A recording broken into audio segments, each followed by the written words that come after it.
Have you ever thought that you can be free of the burdens of the past? No regrets, no grudges, no old hurts. Holding on to the past is like carrying a heavy weight. It slows us down and dims our joy. Stoicism offers us a better way. It shows us how to leave that weight behind. Letting go is a core skill in Stoicism. And today, in this video, we'll learn how to do it and do it right. It all starts with acceptance. This is where we begin our journey to wellness. On this foundation, the Stoics knew the power of acceptance. They taught that you should accept what you cannot control. This means focus your energy wisely on what you can influence. You have a limited amount of it, so you have to use it well. Think of it like this. A broken vase is a broken vase. Worrying won't put it back together after an accident. But you can learn from the accident, from how the vase broke and why it broke. You can be more careful next time, and you can clean up the mess. The temptation is to replay past scenarios endlessly in our heads. If only I had listened to my gut. If only I had sold my investment when it was up. I'm so stupid. You beat yourself up. You lose sleep. You become anxious and irritable. But how much energy is that regret costing you? Energy that could be channeled into learning a new skill, building a business, or even just being present with your family. The Stoic approach isn't to deny that the mistake happened or to pretend it doesn't matter. It's to acknowledge it, understand the lessons it provides, and then consciously release it. Accept that the past is done and move on. This is the first step in letting go. Stoicism teaches us to accept what's done. We can't control past events. Marcus Aurelius said it best. You have power over your mind, not outside events. Realize this and find strength. Don't let your past define you. Let it refine you. Embrace the present moment. In the end, it's the only sure thing all of us have. So we start by looking at why the thing we're trying to let go of has a hold on us. Next, we think about what we're going to replace it with inside our heads. To do this, we need to talk about stories. They shape our reality. They dictate how we feel. Think about it this way. Events are neutral. It's our interpretation of those events that gives them their emotional weight. An example would be, if someone cuts you off in traffic, that's the event. The story you tell yourself, this person is deliberately trying to ruin my day, versus maybe they're rushing to the hospital, dictates whether you feel anger and frustration or shrug it off. And that's where the power lies. If our feelings are dependent on the story we tell, then by changing the story, we can change the feeling. Someone doesn't text you back. The story could be, no one cares about me. But a more stoic story would be, they're probably busy. It doesn't reflect on my inherent worth. I'll reach out again later, or I won't. But either way, I'll be okay. Choosing that narrative makes you more resilient. It acknowledges the situation, but refuses to let it define your emotional state. It recognizes that you have control over your response, even if you can't control the initial event. Think of a time you felt wronged. What story did you tell yourself? Was it one of victimhood or strength? You can choose a new narrative, one that empowers and uplifts you, one that serves you by placing your needs first. So how do you rewrite your stories? It starts with asking questions, powerful, insightful questions. What did I learn from this? How can I grow as a person? What opportunities lie ahead for me? These questions shift your focus. They take you from past to future. They reveal hidden potential. Use them to think better. Seneca said it best. Every new beginning, he wrote, comes from some other beginning's end. What he means is that reinvention is not a failure. It is proof of your true strength. It shows the ability to learn. Challenges are growth opportunities. They are chances to transform. They reshape us into our best selves. Remember, life is ever-changing. Accept this as a fundamental truth. Adapt to what life throws at you. It takes strength to acknowledge that something isn't working, to let go of what you thought you knew, and to forge a new path. It requires courage to step outside of your comfort zone and explore new possibilities. Think of a potter working with clay. If the clay cracks or collapses, they don't just throw it away. They rework it, they reshape it, they add water, they start again. And often, the second iteration is even stronger, even more beautiful than the first. We can approach our lives in the same way. This brings us to a difficult hurdle, one that can block us from doing this. It's the fear of what people think. This fear can paralyze our growth. How often do we hold back? It's often because of a perceived reputation. We worry about judgment and scrutiny. But what if our reputation is an illusion, a projection of our own insecurities? It's time to challenge those fears. Question their validity. Are they based on solid evidence or just on anxieties that you've internalized? What's the worst that could actually happen if you were to let go of that need for external validation? The truth is, often the worst outcome is simply a fleeting moment of discomfort, a raised eyebrow, a whispered comment that will quickly fade into the background noise of life. But the reward for taking that risk, for prioritizing your own well-being over the illusion of reputation, is immeasurable. It's the freedom to be yourself, to pursue your passions, to live a life aligned with your values, not with the expectations of others. Seneca asked, "How long will you wait?" And he's right. How long are you going to wait before you exert yourself to live your best life? We have to challenge our fears head-on. Stoicism is not about external validation, because your value is not based on others' opinions. It isn't based on stuff that happened decades ago. If it helps, you can think of your past as a museum, a place to visit, not to live in. There are things to see and learn, but you can't stay there forever. Reflection helps us gain wisdom, but dwelling can trap us in pain. It's the difference between learning and reliving old mistakes. In some cases, we must choose to disengage, step away from unproductive thoughts.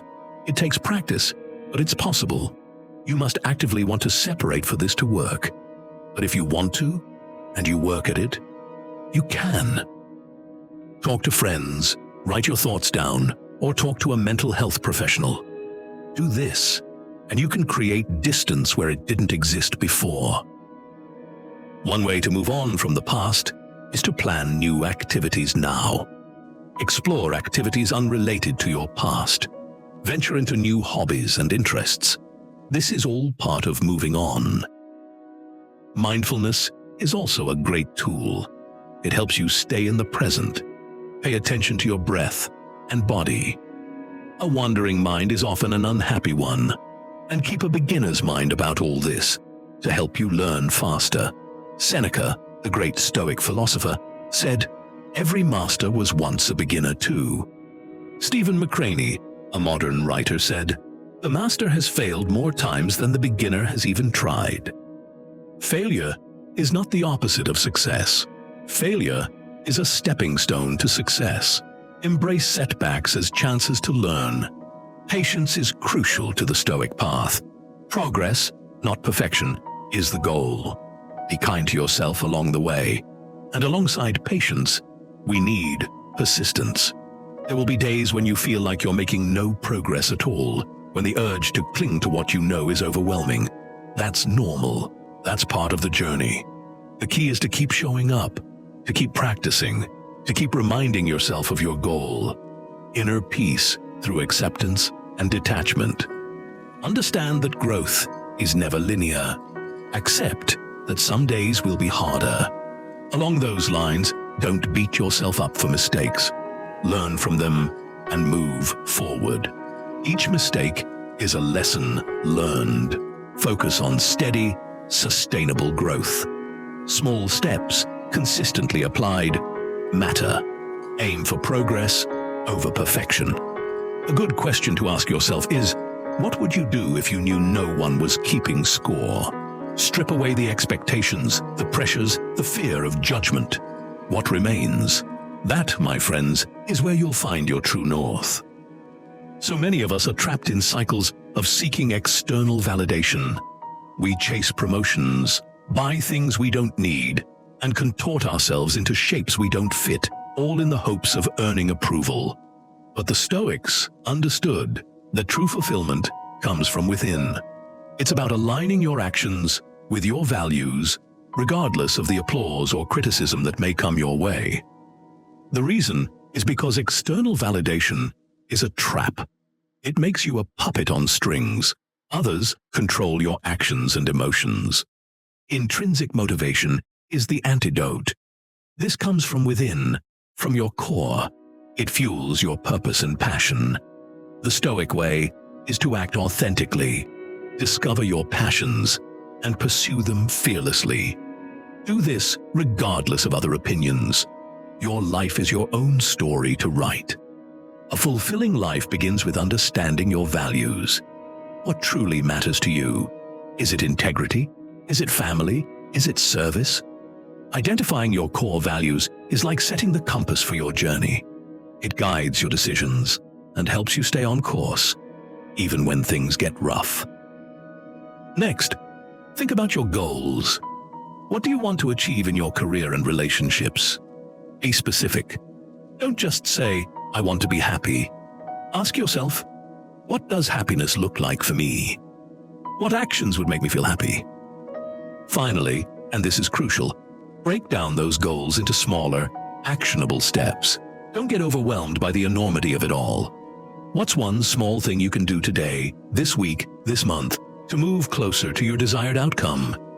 Focus on those small steps, celebrate your progress, and keep moving forward. Remember, even the longest journey begins with a single step. Don't wait for life to happen to you. Go out and make it happen. Channel your inner Stoic leader. Each small step builds momentum. Momentum creates real change. So take that first step now. Embody action over analysis. While thinking is obviously important, overthinking can become a form of paralysis. It stops us from doing what matters. What happens when we overthink? We end up underfeeling everything. We miss the joy of experience. We lose sight of the present moment. Walt Disney, a leader who wrote the book on turning dreams into reality, once said, "The way to get started is to quit talking and begin doing." That sentiment is incredibly Stoic. Don't let the perfect be the enemy of the good.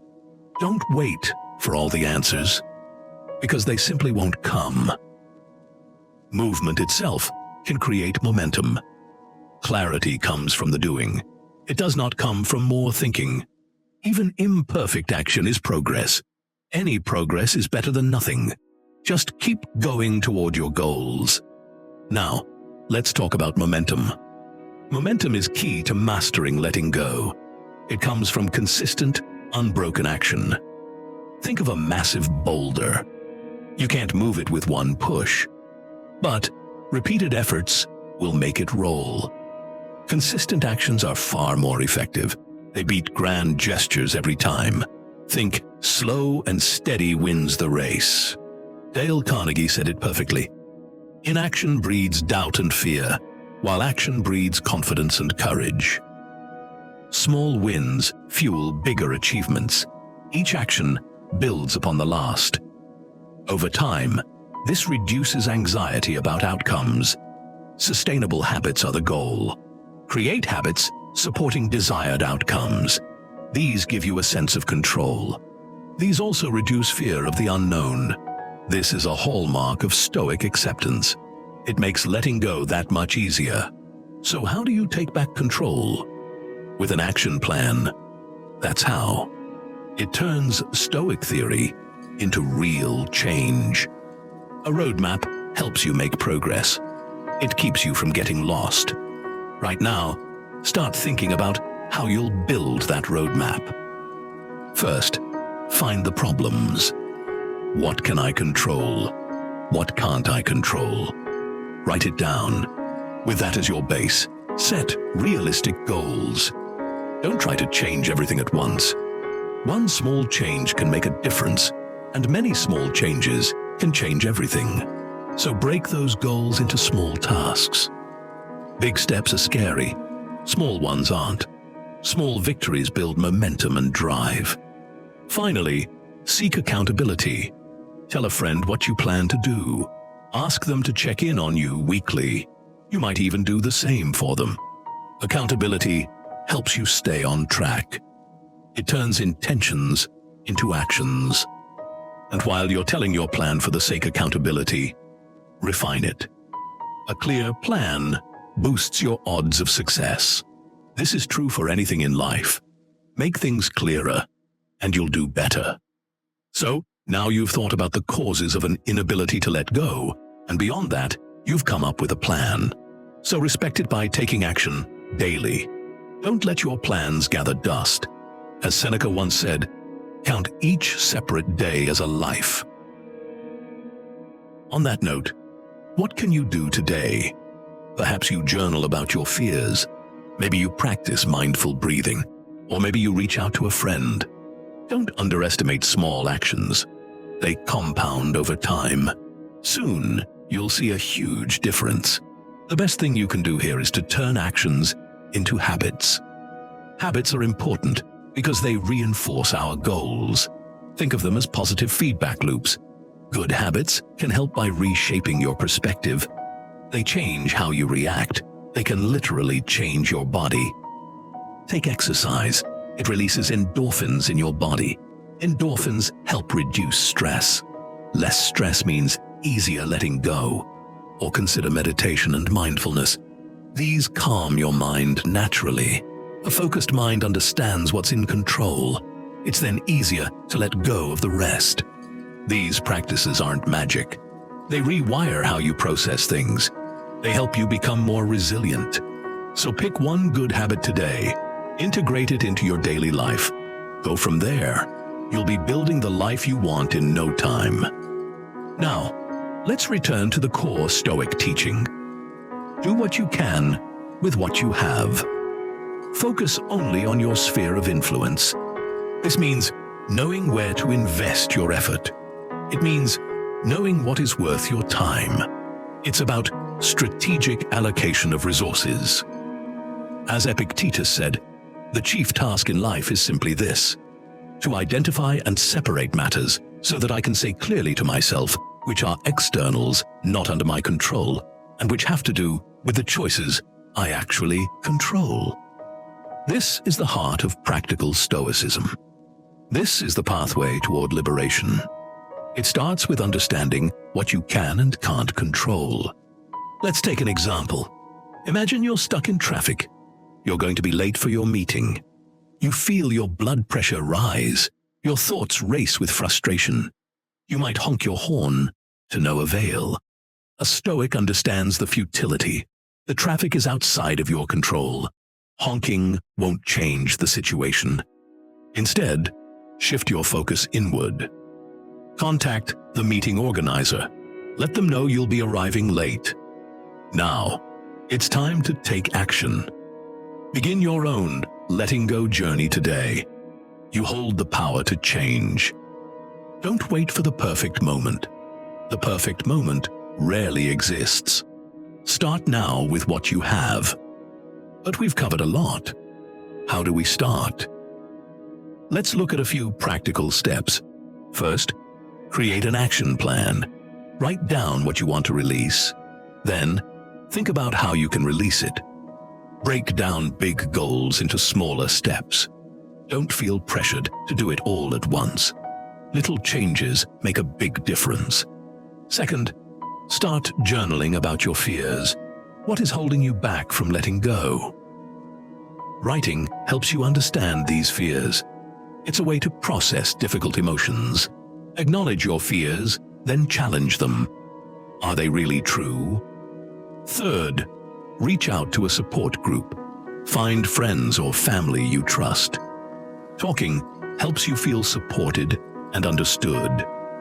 Consider a therapist or a coach. Professionals offer valuable perspectives. They can give you new coping strategies. Remember, every small step counts. Each effort moves you closer to freedom. You are not alone in this process. Believe in your ability to change. You have the power to create your future. Embrace the art of letting go. So, what have we learned? Letting go brings freedom. It is a freedom from distress. It's control over your inner peace. We release what harms us. We accept what we cannot change.